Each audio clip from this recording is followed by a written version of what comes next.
রাজধানীর নয়াপল্টনে বিএনপির কেন্দ্রীয় কার্যালয়ের সামনে আজ তারুণ্যের সমাবেশ অনুষ্ঠিত হবে। তারুণ্যের রাজনৈতিক অধিকার প্রতিষ্ঠার সমাবেশ শিরোনামে এই কর্মসূচির আয়োজন করেছে জাতীয়তাবাদী ছাত্রদল, যুবদল ও স্বেচ্ছাসেবক দল।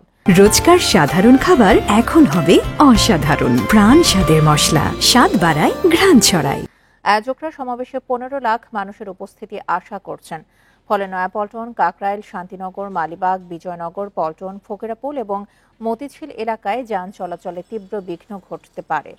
সমাবেশে প্রধান অতিথি হিসেবে ভার্চুয়ালি যুক্ত হয়ে ভাষণ দেবেন বিএনপি ভারপ্রাপ্ত চেয়ারম্যান তারেক রহমান। তরুণদের সম্পৃক্ত করতে মে মাস জুড়ে কর্মসূচি চালিয়ে আসছে বিএনপির এই 3 অঙ্গ সংগঠন। 4টি বিভাগীয় শহরে ইতোমধ্যে এই সমাবেশ অনুষ্ঠিত হয়েছে। ঢাকার আয়োজন এই কর্মসূচির শেষ ধাপ।